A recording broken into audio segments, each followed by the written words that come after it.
From the studios of the Optimism Institute, welcome to the Blue Sky Podcast. I'm your host, Bill Burke, and in every Blue Sky episode, we'll be speaking to leaders, researchers, and thinkers whose stories and insights will remind us that there is always blue sky above. Sometimes you just have to get your head above the clouds to see it. Today's episode represents yet another historic first for the Blue Sky Podcast. My conversation with KM DiColandrea, better known as DiCo, is our first ever spin-off.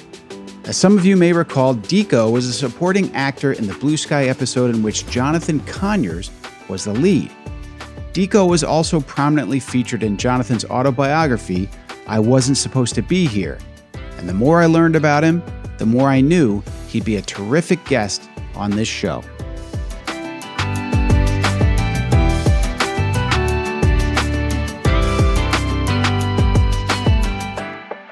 From 1999 to 2003, DiCo competed on the Stuyvesant High School speech and debate team, where he was a state finalist in extemporaneous speaking and a national finalist in congressional debate. After graduating with a BA in philosophy from Yale University, DiCo joined Teach for America and started debate teams at the Frederick Douglass Academy and Achievement First Brooklyn High School. DiCo is a recipient of several teaching prizes, including the Teach for America Alumni Award for Excellence. Former student Jonathan Conyers joined him in founding the Brooklyn Debate League in 2017, where DiCo now serves as executive director. I hope you enjoy this first ever spin-off edition of Blue Sky with KM DiColandrea as much as I did. KM DiColandrea, a.k.a. DiCo. Welcome to the Blue Sky Podcast. Hey, thanks for having me, Bill. Good morning. It's great to see you. I am, as I said before, this is my first spin-off. You were featured prominently in Jonathan Conyers' book, and I have really enjoyed learning more about your story and can't wait to talk more about it today. And I'll start with the work you're doing. You've spent your career working with young people. And I'm curious to know, what is it about teaching, coaching, and mentoring that inspires you to get up every day and do this work? Oh, I don't know how everybody else does their lives and their work without teaching and mentoring, because all those jobs sound awful to me. This is just, it is the thing that I go to bed thinking about. It's the thing I wake up thinking about. It's how I spend my free time. I am happiest when I am at a debate tournament with high school kids. I love being around teenagers and especially kids involved in speech and debate and seeing them so passionate and just watching kids grow over time. Like, the beautiful thing about teaching and specifically like debate coaches is we're not just with the kid for a couple of months. Right. We're with the kid for a couple of years. So you really see kids grow and change and come into their own and become young adults. And there's just nothing like it. Amazing. And you're in Brooklyn. Did you grow up in New York? I know you went to Stuyvesant High School, but is New York home for you? New York is home for me. So I grew up in Ridgewood, Queens. Yep. And so from what I know, Stuyvesant's a very selective, tough to get into school. And early on, you got into debate and speech. Where did that all come from? So when I went to Stuyvesant, there was exactly one kid there out of 3,000 that I knew who was already at the school, because it's a really hard school to get into. So in my middle school, not that many kids went. But this particular girl, she happened to be on the speech team there. And so I kind of followed her there. But I had a little bit of a sneak, like a preview, because when I was in 7th grade, my history teacher did a speech contest in our school. And it was the first time I'd ever heard of that. We did a little public speaking contest like in our auditorium. And then the winners, like another kid and I, we got to go like to a regional contest. And I remember, I was like 12 or 13 and I had to memorize a little speech. And I remember being so nervous and like standing in front of a crowd and being like feeling something I never felt before. Yeah. And I guess when I got to Stuyvesant, I remembered that feeling. And I'm not like an athletic person. I was never really into sports. I was never, I had to find the thing I was into. And because Christina Alfonso was already doing it at Stuyt, and she's the one person I knew there in this big, scary school, and because I'd tried it in middle school, I joined the team right away, and it became my family at Stuyt. Did you have a great teacher coach there? Yeah, so we're still friends. In fact, I talk to her every day. I was talking to her like an hour ago. Oh, that's amazing. Her name is Julie Scheidman. She has been coaching the team at Stuyvesant since I have been alive. Wow. So for nearly 40 years, Wow. She has been running the program there. And what I remember about Julie, or as a teacher, like as a coach, what I remember about her is she went out of her way to make sure that every single one of us had the opportunity to go to tournaments. Mm. And some of us had the means to pay for it and some of us didn't, but that didn't matter to Julie. And also it was nice when kids won, but it was better when kids worked hard. Yeah. And like, it didn't matter if you were like, I was never, the top in speech and debate. My brother was, incidentally, he was a national champion at Stuyvesant 3 years later. Oh, wow. But like, that was never me. I was okay, but I wasn't that. But she saw that I worked really hard. So she made sure that I got all the opportunities to travel to all the tournaments and do all the fun things. And, she just made the team something really special for us. And you clearly did well at Stuyvesant. You went on to Yale, got a BA in philosophy of all things. And as I understand your bio, you went straight from Yale to Teach for America. Is that right? That's right. And so was it, you majored in philosophy, but going through Yale, were you always thinking about teaching based on your childhood experiences? Or not even a little. Describe that to us.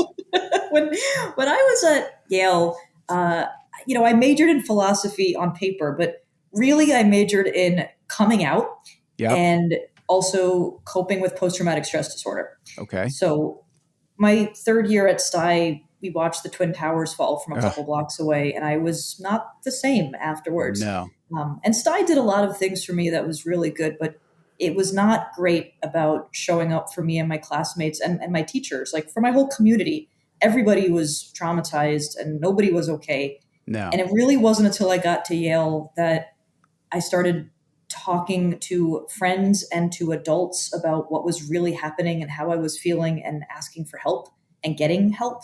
So that was a big part of my college experience. And then the other part was like, that's where I started realizing that I liked girls. Yeah. That's where I had my first girlfriend. It's where I met my first like queer community on my rugby team. And, throughout somewhere in between coming out and getting over PTSD, I guess I did some philosophy homework. I don't really remember that part that much. Right. But I'll tell you, I did not think about what was going to happen after Yale. Right. So I was the first in my family to go to a 4-year college. Like I knew I was going to go to college, but I don't know what happened after that. And I didn't know who to ask what happened after that. Like I didn't have a plan for that. But all my friends senior year were applying to, Goldman Sachs and like consulting groups. So you know what? I applied to Goldman Sachs. Good thing, by the way, they didn't give me a job. I got a finalist interview there, which is hilarious. That's a big deal. Like, that's not easy. Twilight Zone version of my life. What would have happened? Good thing it didn't happen. But then I found a recruiter on campus for Teach for America. And then it was like the clouds parted and I was like, oh, duh. Everything I've ever done has been with kids. Like I was tutoring since I was in 7th grade. I spent every summer teaching and working with kids. My after school job was teaching kids. My favorite job in high school, my favorite role was being captain of the speech team where I taught the younger kids. And my favorite role in college was being a freshman counselor where I mentored younger students. So I was like, oh, okay, I'm not going to go to Goldman Sachs. I'm going to go teach. And I started right after graduation. Amazing. And the world's better for it. You mentioned 9/11, which I didn't anticipate. I'd love to just dwell on that just for a second because, so 2001, you were in high school? Yeah, I was 16. I was a junior in high school. Because one of the reasons I think about it is, as we talked about young people now getting through the pandemic, very different kind of circumstances, but also challenging. And I think it's important to think about how impactful 9/11 was for so many people because we're now, hard to believe, 22 years removed from that. But I think it's also shown how much resilience we have, the city of New York, this country, what we all went through. And I think it's important to pause on that and appreciate how far we've come in the time since then, because that That was incredibly impactful. And for someone like you who was at that age and physically proximate to the worst of what happened, I just think it's a really interesting thing to just dwell on briefly. It's something I think about all of the time as an educator. And it took me a couple of years to really start seeing what my kids were going through, even before the pandemic, Sure. because it took a couple of years for them to trust me enough to start telling me. Sure. And Jonathan was one of those kids, right? And, Jonathan and his classmates, like, thankfully, like many of them, did not experience terrorist attacks, but they have PTSD too.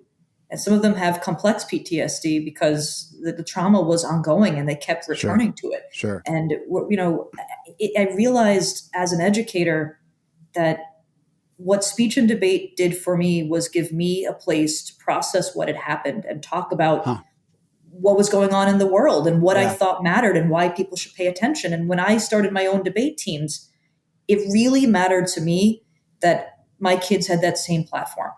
So this is why I encouraged John to talk about his personal story, like when it was relevant to the debate cases. It's why many students since John have written speeches and original oratories specifically about things that happened to them and to their families and their communities. And post-pandemic, post is even a strong word to use there. Right. Since the pandemic started, it has been devastating to watch the effect on young people. Sure. I try really hard to make space whenever I'm with kids to just let them vent, to model and to help them express what they're feeling, what they're scared of, what they're stressed about.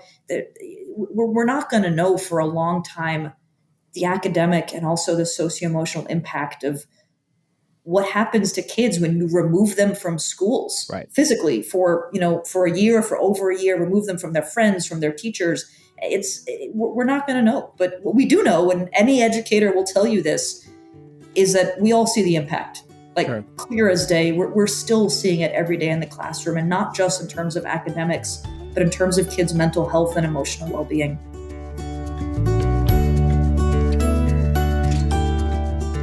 When you speak with DiCo, the first thing you notice is the absolute joy he takes from working with students, explaining that he's at his happiest when he's at debate competitions with high school kids.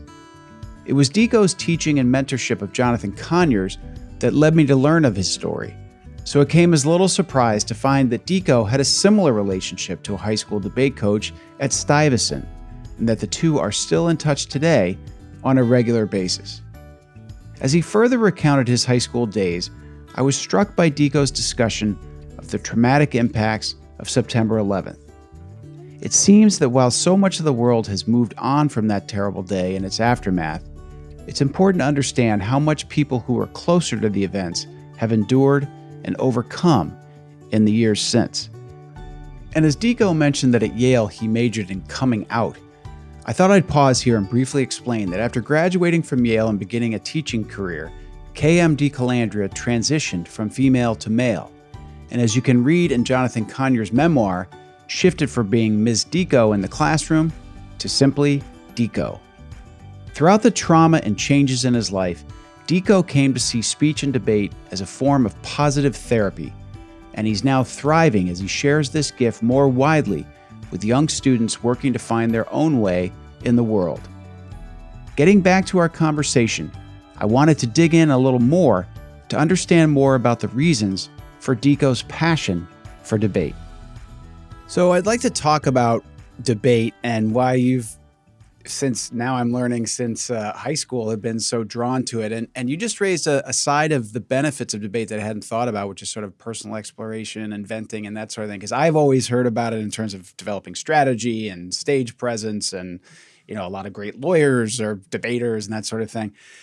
What keeps bringing you back to debate?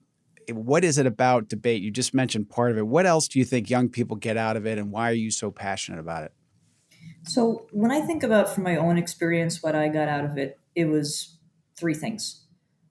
One is the confidence to walk into a room and talk to people, any people, people that were smarter than I was, people that were richer than I was, people whose parents were doctors, were lawyers, people who went to private schools that had big, fancy tuitions that I couldn't have, didn't matter. Yeah. Any people to walk into a room and to know that what I had to say mattered and I could hold my own.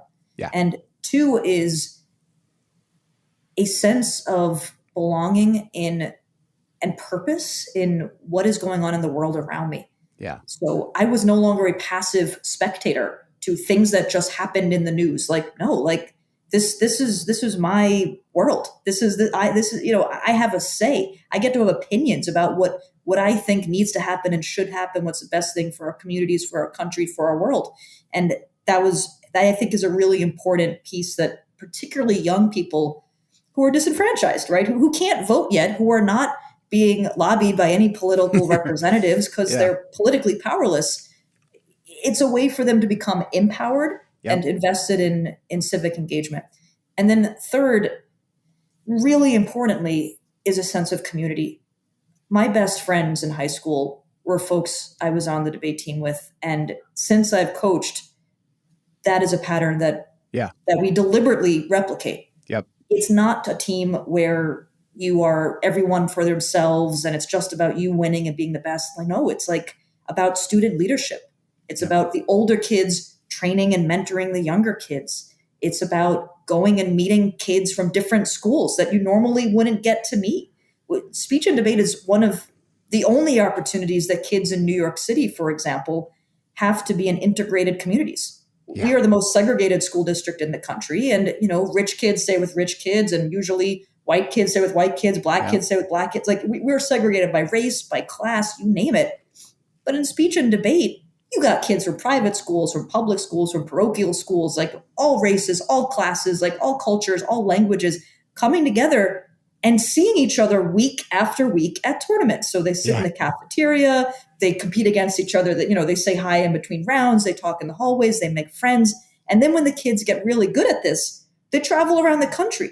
Like I had kids this weekend competing at Princeton who were telling me about the friends that they made who live in Ohio because they've seen these kids at the national tournaments for the last couple of years and now they're becoming friends. And I think the sense of community and family and belonging is really important, particularly since right now kids lost a lot of that with the smartphones and the social media and and the pandemic again, like that idea of like, I am physically in this space with someone else.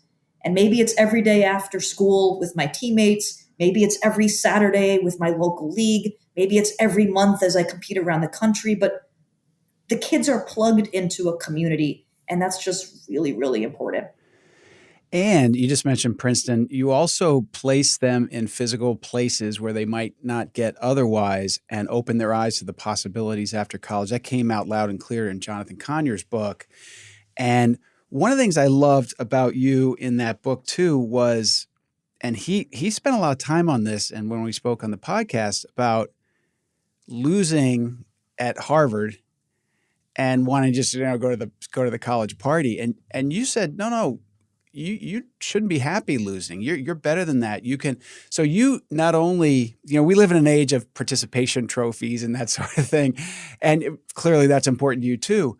But you don't allow them to set expectations that are too low for themselves. And there's that line, the soft bigotry of low expectations for people in underserved communities. Can you talk a little bit about the importance of that in the way you try to mentor and coach kids? So absolutely, bringing kids to spaces where they couldn't imagine themselves being is a big part of this. And it was for me personally, because that's where I first saw Yale. Really? It was at the Yale debate tournament.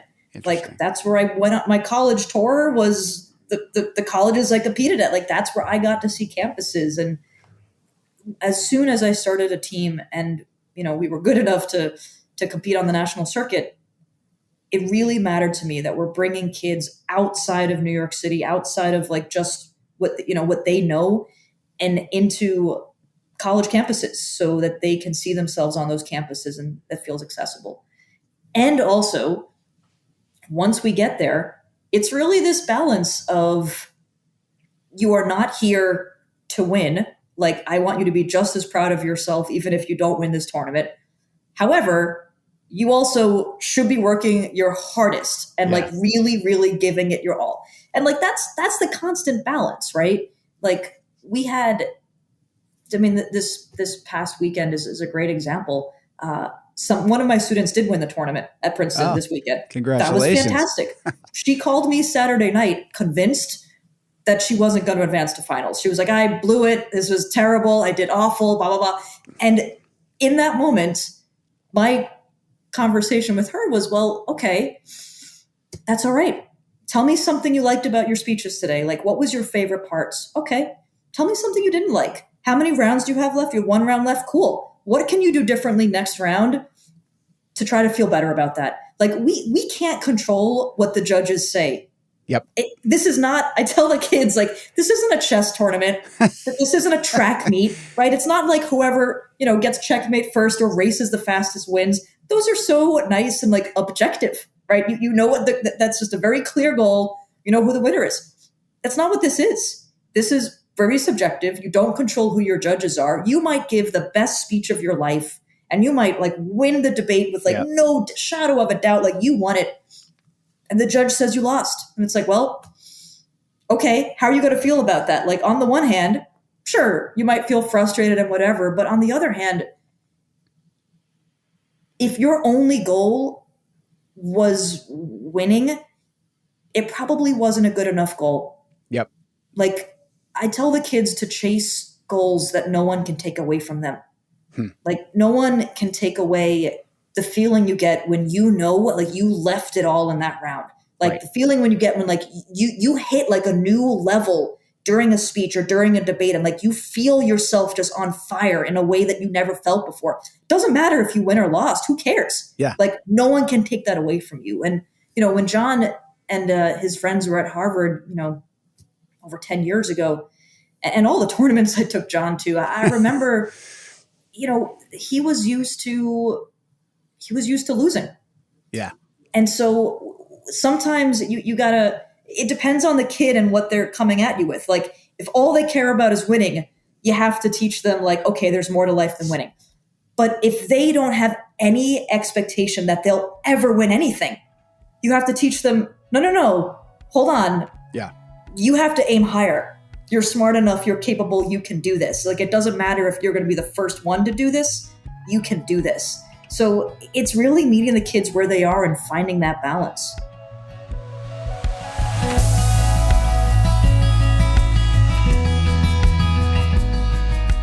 I appreciated DiCo's list of the important things that speech and debate participation can do for young people. The first is instilling confidence, providing students with a belief that they can walk into any room, anywhere, and talk to anyone. Then a sense of belonging and purpose, plus a more active connection to and understanding of current events. And finally, serving as a melting pot of sorts, attracting a diverse group of students who then get the opportunity to venture out and see other parts of the country that they ordinarily would not. This sometimes includes college campuses, and DiCo explains that his first informal tour of Yale University was actually when he went there for a debate competition. Another important life skill that speech and debate can provide is the ability to withstand the judgment of others. This is one of those activities where you can work hard and feel you've done everything right, but ultimately, your success, at least on the scoreboard, comes down to the subjective opinion of judges.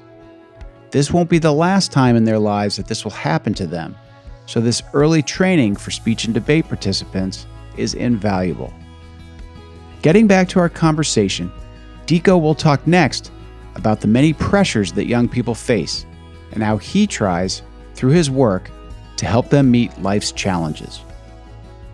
We live in like this pressure cooker society, and the kids, even though they're kids, are already in it. Oh, sure. Which is like, you have to do this, you can get this, you can get this, you can get this. It's like, well, actually, we can't control all of the steps there, what's going to happen. So many of my kids have perfect GPAs, and some of them have like phenomenal standardized test scores, and they're going to apply to colleges. And guess what? Next week, they're going to get bad news. I'm like, well, guys, you can't let that define you because it's not about you. Right. Like you have to know that your self-worth is really defined just by yourself. You can't let other people define it for you. Yep. And debate, look, I would love a world where all of our kids had like the best possible judges and it was totally fair. But like also, sometimes you just get tough rounds because both the kids are really good or all the kids in the round are really good. And it's like, well, the judges did the best they could. Yeah. And so what was the goal that you had for yourself that didn't depend on the judges? That's what you have to hold on to. That's what you have to chase.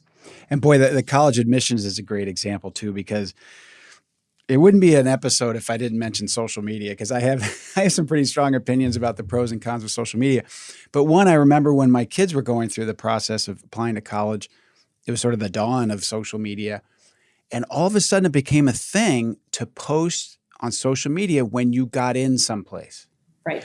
And they had someone kind of in your role at their school, a mentor, who said, you wouldn't run down the hall screaming, I got in, I got in, I got in, because that would be obnoxious. But it's pretty similar to posting it on Facebook, right? And that, it took a thing, that was tough when I was in high school applying to college, but it wasn't so in your face. And that's a real challenge for kids. And like you said, so many other things. You got to have six-pack abs. You got to do this. You got to do that. And it's just so in your face. And that's a lot for a 15, 16, 17-year-old person to handle. Like my goal for the kids, for all of the students, debaters, and just all of my students, period, is that like they find a way to get what they want out of life and be happy. Yeah. And like, look, that's a hard ask. Like we've got systemic expectations against many of them. And there's lots of reasons why that's hard, but you're setting yourself up for failure if you are giving somebody else power over your happiness. Right. And also I think it's important for the kids to practice empathy and compassion in a society that prioritizes competition and individualism. Yeah. And that's something that we talk about in the Brooklyn Debate League. Like every single award ceremony, before we announce the kids who won, we start with shout outs and we just open up the floor and let kids lift each other up. They don't know who won or lost yet because we didn't tell them, and it doesn't matter. Like that's actually not what we're talking about. What we're talking about is like lifting up the kids that you saw had a rough time but stuck with it, or lifting up the kids who said something that you thought was really impressive, or shouting out competitors that you debated last week and wow, they're so much better this week. Like it's the opposite of running down the hallway being like, I won. Yeah. It's running down the hallway being like, you, all of you were so awesome. Yeah. It was such a joy to get to work with you and debate with you. And like, you should feel proud of yourselves. Like we need to teach the kids how to practice empathy, because the default in society is not going to get them there. Right. So you just mentioned the Brooklyn Debate League. Let's talk about it. The history, how you got involved, what you all do, why you are so excited to be there. You just exude optimism and hope. And I know that a big focus for you now, the biggest probably, is the Brooklyn Debate League. So let's tell us about that. Yeah. So 5 years ago, when I was still a full-time teacher, my first kids qualified for the national championship. And it was a very big deal. It was two sisters. We were really excited. We took them out to Sacramento and we get to nationals, and I'm walking the older girl, to her first round. And there's a mom walking her daughter there. And I say to the mom what I think was a very reasonable question, which is like, hey, congratulations to your daughter. What college is she going to in the fall? Because this is the national championship. Almost everybody there is seniors. Sure. And she's like, oh, no, she's only a freshman. I was like, what? Excuse me? Is she like some sort of genius? How is she here? And the mom explained that unbeknownst to me, there were these like private academies, so-called, all around the country where wealthy families were giving their middle school kids a head start in competitive speech and debate. Oh my gosh. And they were charging unbelievable amounts of money and paying it for these kids to get a head start so that by ninth grade, they would be ahead of everybody else.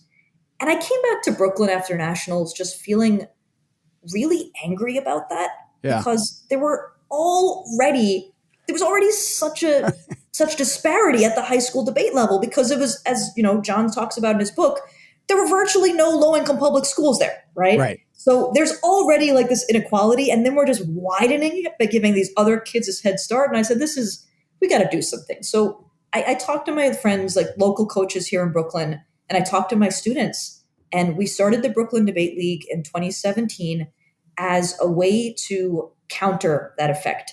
And what it was initially was 1 or 2 Fridays a month, we would invite local middle schools that didn't have debate teams to come to our school, and my high school kids would coach them.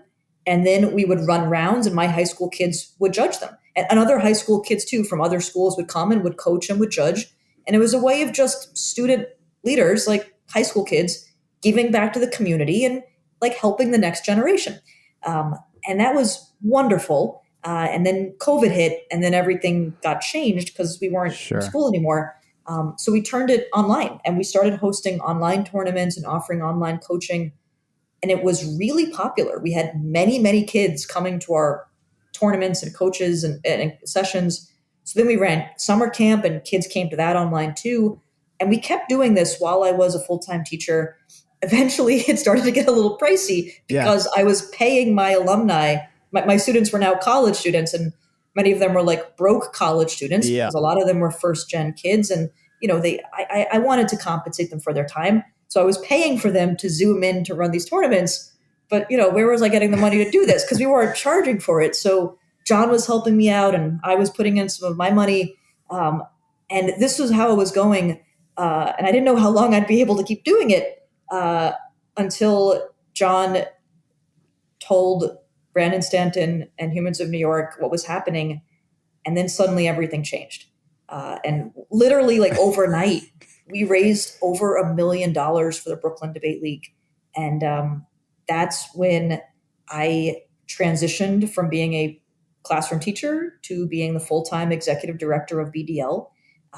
And now I'm not coaching or teaching at an individual school, but we at BDL are helping coaches at a bunch of schools start teams. So right now, we've started teams at 6 New York City public high schools. Oh, great. And we're about to start number 7 and 8 next month. And at those schools, our coaches, including Jonathan now, go into the schools and they run practices and they teach the kids. And then really importantly, they teach the teachers. So the vision is that in a couple of years, the schools won't need us anymore. Like I think of us as like a doula for debate teams, right? Like you want to have a team, but you don't know where to start and you need some help. So we help schools that have nothing build a strong competitive debate program. And it's a lot of fun.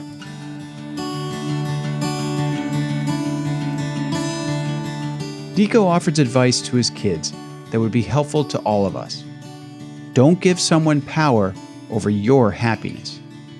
And I liked hearing the story of how DiCo, through debate, saw another way in which the children of wealthier parents were growing up with such a big head start, when he realized that one of his team's competitors was not a senior in high school, as he'd assumed, but instead an underclassman with lots of experience. Like any true optimist, DiCo saw this problem as a challenge, and the formation of the Brooklyn Debate League wound up being his ambitious solution. And what happens to DiCo and Jonathan Conyers through the Humans of New York story is like something out of a movie. And if you still haven't read Jonathan's book, you're missing out. And it's pretty cool to see now things coming full circle, where wandering into DiCo's class helped turn young Jonathan's life around. And today, he's doing the same thing for kids as an instructor at the Brooklyn Debate League. To kick off our final segment, I remembered I wanted to ask DiCo about the time he had the chance to teach Malcolm Gladwell about debate and help him understand why the contest he thought had gone so well actually ended in his rousing defeat. You also helped Malcolm Gladwell debate. I don't want to forget that. It just popped in my head. It was not in my notes, but I listened to Malcolm Gladwell, and he got his butt whooped in a debate. And he thought he'd done great, and then he realized he hadn't. And somehow he found you all. You guys are featured in an episode explaining to him why he was such a lousy debater. I love that. Yeah, that was very fun. And I give him a lot of credit. Yes. Because it takes a lot of humility. He ate some humble pie in that episode. Yeah, I lost I don't know why I lost. Can you tell me why I lost? So I also give him a lot of credit because he really wanted to improve. And if you listen to the episode, you'll hear he asked, what can I do to get better? And I said, well, you should come to debate practice. And then he came to debate practice and practiced with one of our teams. And the same kind of drills the kids are working on is the drills he was working on. So it was a lot of fun. So great. Another thing I love in your model is the older kids mentoring the younger kids for a bunch of reasons. We know if you go back to middle school, if you can go think back that far, you kind of looked so up to the high school kids, A. B, I think people will say if you really want to learn a subject, teach it to somebody else. Yep. And I experienced that being a sports coach. It's like I was a hockey player and it's like, gosh, how do you skate backwards? Like I could do it, but now I had to teach it, right? So that's amazing. It's efficient. And I didn't know until just now that you're also helping other schools in the area or start other clubs, which is another great part of the model because now you don't have to travel all the way across the country to be in debates. You can do it locally and you're spreading this. It's an incredible model. Yeah, there's a really robust local league here in New York City, but it is primarily made up of private and parochial schools. Yeah. So what we are trying to change is to bring in low-income public schools. And we've already brought in the 6 that I mentioned, and number 7 and 8 are about to join. And it's been really fun to think about, like, when I was a coach and when I was a student, for me, the team was my family, and like that culture was really important. But now we're getting to expand that to what it looks like for a league to be a family. So the kids from our partner schools, even though they're all over New York City, they know each other because they practice together at online practices and they compete together at tournaments. Last year, we took a bunch of them to UPenn to compete, to states, to nationals.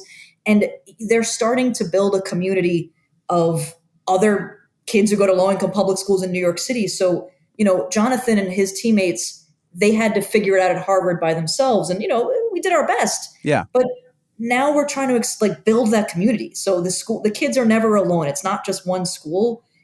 We're part of a broader league trying to do this work. And you mentioned when you were growing up not being an athlete, this model has existed in sports for years. Frankly, not as much for low-income kids because a lot of these sports are crazy expensive and ice time and equipment and all that. Same with speech and debate, sure. Right. And you've been able to create something like that for speech and debate, and probably for kids who might, in some cases, not be the cool kids at school because they're not into sports or whatever else is being sort of honored at their school, and creating this intellectual outlet. It's just really inspiring.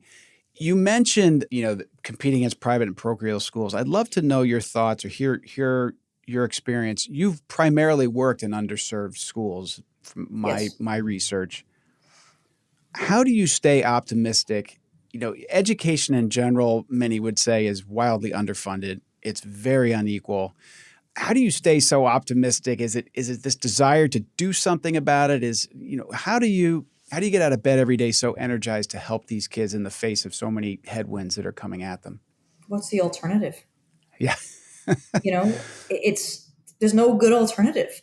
I wish that we didn't have to do this work. And if we do our work well enough and make systemic change in New York City and beyond, I am looking forward to a world where speech and debate is part of the curriculum.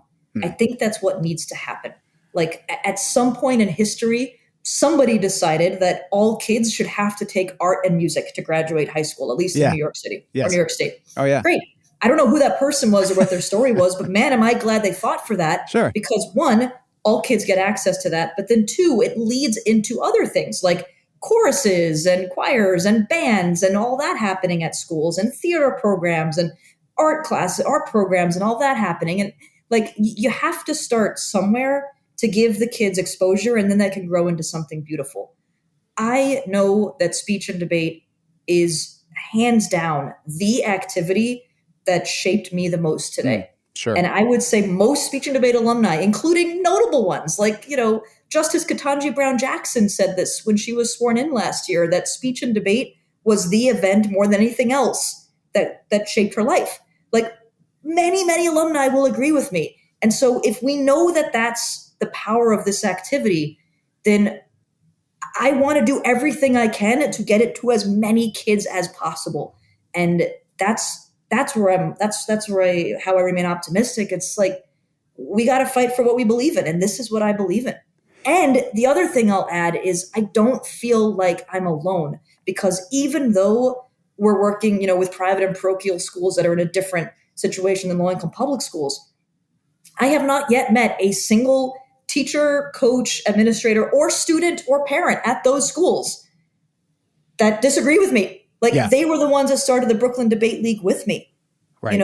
Berkeley Carroll, Poly Prep, Xaverian High School, these are all tuition schools in New York City, in Brooklyn, that heard about what happened at Nationals in 2017, talked to me and said, how can we help? I think we're living in a moment right now where many, many people, maybe that weren't aware of inequity before, are deeply aware of it right now. And what they want to do is change the system. Yep. They want to make it more fair, not just for their kids, but for all kids. So, and just to put it out there, Brown versus Board of Ed told us almost 100 years ago that segregation hurts everybody. Right? This is not actually just a charity case. This is everybody benefits when we are able to integrate our communities. Everybody benefits when we are able to help the lowest performing students and the most vulnerable kids in our communities succeed. So I feel like there's a lot of momentum right now in the speech and debate community, in the ed reform community, just in society.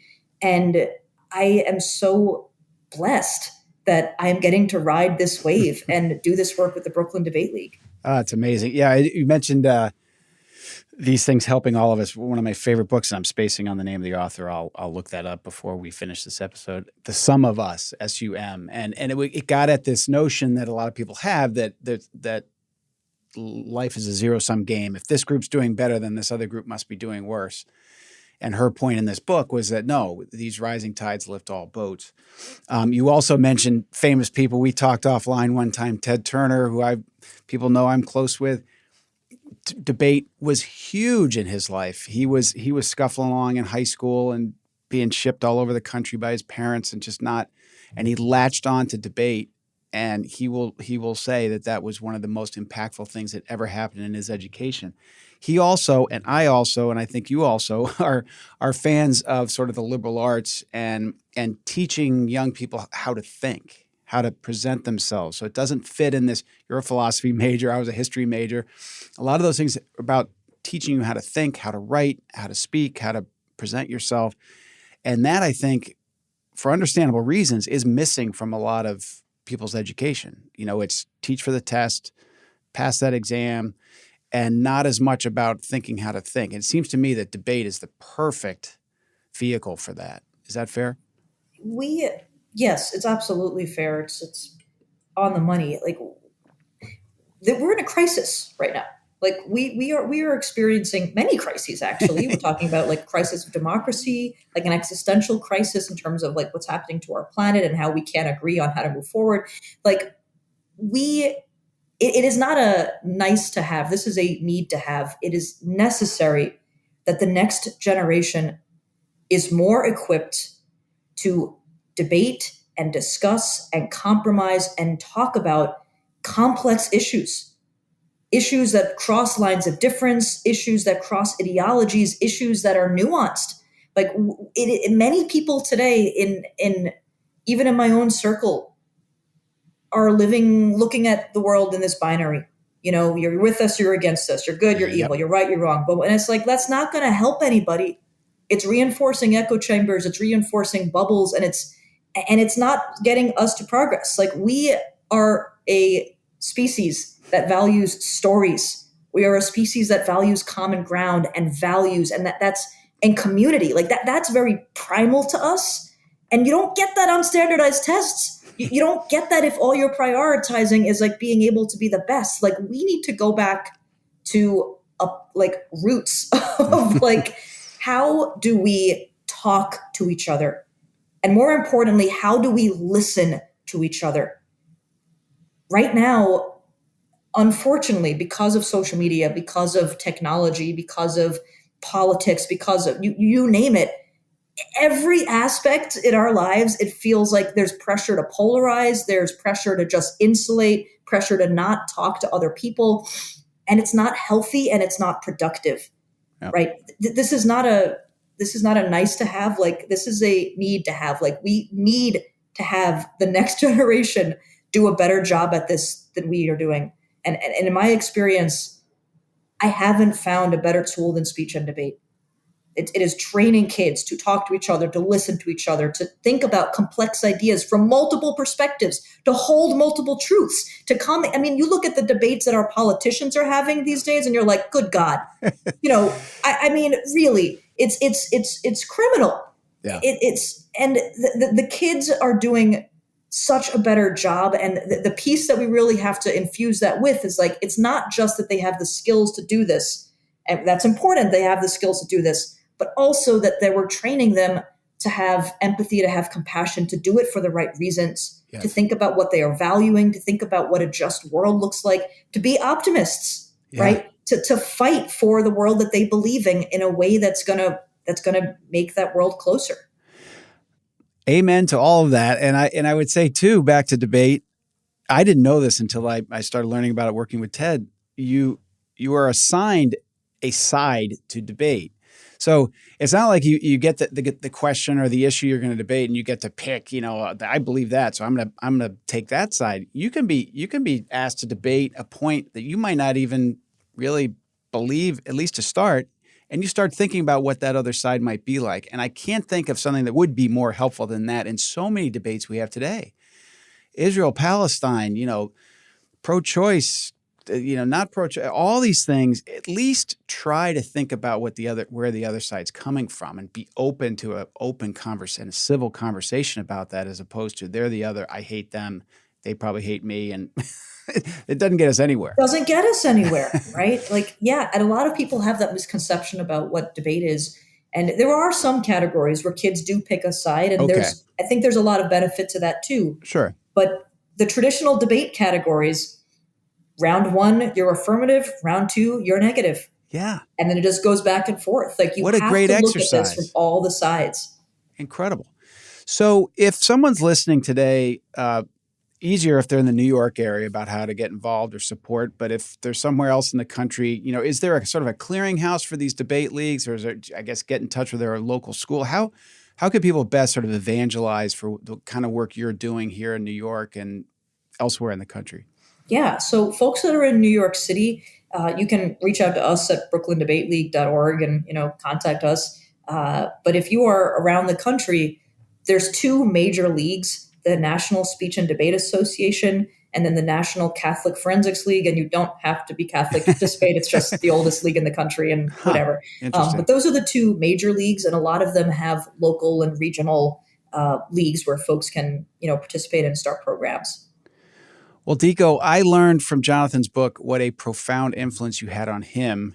And I can only imagine how many other Jonathans are out there whose lives have been changed by yours and your example and your mentoring and your teaching. And I get it now, because now it's one thing to read about you. It's another to spend all this time talking with you. And I thank you for your time. I know how busy you are at the Brooklyn Debate League and everything else you're doing. And I just thank you. You're an amazing person, and I appreciate you spending this time with me. It's really kind of you. Thank you, Bill, for having me. Be well. You too.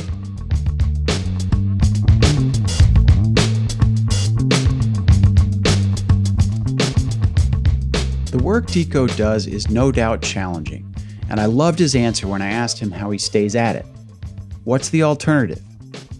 That kind of dedication and old-fashioned stick-to-itiveness is the hallmark of optimists and entrepreneurs. And I want to be sure to give credit where it's due. The author of The Sum of Us is Heather McGee, and it's a terrific book. And to wrap things up, I want to underscore one benefit of speech and debate that I think we'd all do well to consider: the ability to look at all sides of a problem, even to think about ways in which one could argue the side that you start out by disagreeing with, is a great life skill, and one that could really help us improve our society's discourse and even potentially the functioning of our democracy.